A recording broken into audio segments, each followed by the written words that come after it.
Let's solve this problem, and this problem is the exercise 2.20 of the book of Halliday, Resnick and Crane.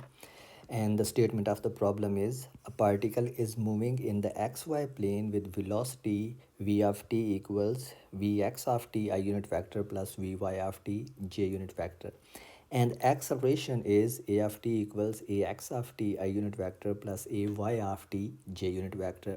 By taking the appropriate derivative, show that the magnitude of v can be constant only if ax vx plus ay vy equals 0.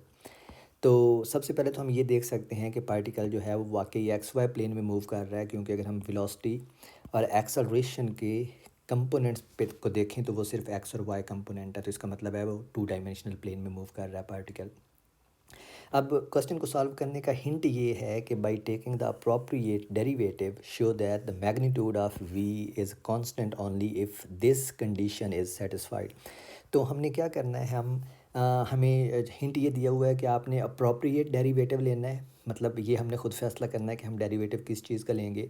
लेकिन उसके साथ जो बड़ा hint दिया हुआ है वो ये है कि show that the magnitude of v वो हमें ये बताना चाह रहा है कि आप किसी नंबर की बात कर रहे हैं, क्योंकि मैग्नीट्यूड नंबर होता है। तो आप मैग्नीट्यूड अगर वी की है तो उसको ये शो करें कि अगर वी की मैग्नीट्यूड कांस्टेंट है तो फिर ये कंडीशन सेटिस्फाई होती है, मतलब हम ये आंसर लाना चाहते हैं। So let's solve it. और इसका जो सॉल्यूशन है, सॉल्यूशन शुड बी, अगर हमारे पास जो v है v ऑफ t वो दिया हुआ है v x of t I unit vector plus v y of t j unit vector. और अब अगर हमें इसकी मैग्नीट्यूड लेनी है तो हमें क्या करना होगा, x कंपोनेंट का स्क्वायर प्लस y कंपोनेंट का स्क्वायर होल स्क्वायर रूट, यही होती है मैग्नीट्यूड पाइथागोरस थ्योरम से। यानी हमारे पास जो v आएगा वो किसके इक्वल आएगा, वी स्क्वायर ले लेते हैं, ये आएगा v x of t squared plus v y of t squared. ये ऐसे ही है कि अगर आपके पास ये एक्स एक्सिस हो, ये वाई एक्सिस हो, तो इसमें अगर आप वेलोसिटी वेक्टर को शो करते हैं, फ़र्ज़ करें कि ये हमारे पास वेलोसिटी वेक्टर है, ये वी वेक्टर है, तो इसके कंपोनेंट्स अगर हम ड्रॉ करेंगे तो ये वाला कंपोनेंट वी एक्स बनेगा और ये वाला वर्टिकल कंपोनेंट वी वाई बनेगा। तो अब आप यहाँ से देख सकते हैं कि it's just right angle triangle. तो इसमें इस वेक्टर की यानी v की मैग्नीट्यूड के लिए हम सिंपली पाइथागोरस थ्योरम यूज़ कर सकते हैं, जिससे हमारे पास ये फार्मूला आ जाता है।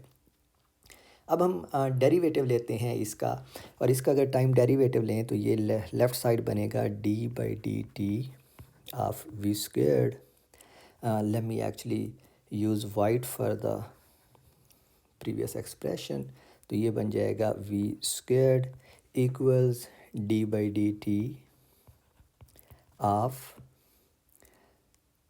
vx squared of t plus d/dt of vy squared of t। अब आपको ये याद रहना चाहिए कि ये जो v स्क्वायर्ड है ये मैग्नीट्यूड है वेलोसिटी की, और मैग्नीट्यूड हमेशा नंबर होती है, और नंबर का जब आप डेरिवेटिव लेते हैं किसी भी नंबर का या कांस्टेंट का तो वो ज़ीरो आता है। तो इस लेफ़्ट साइड का आप डेरिवेटिव लेंगे तो ये आएगा 2v dv/dt इक्वल आएगा 2vx dvx divide by dt plus 2vy dvy divide by dt।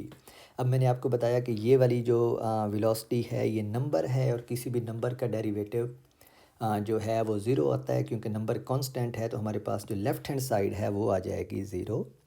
Equals right hand side पे देखें तो ये जो वी एक्स है ये असल में टाइम डिपेंडेंट है, ये ऊपर वाली एक्सप्रेशन में मैंने इसको एक्सप्लिसिटली लिखा हुआ है।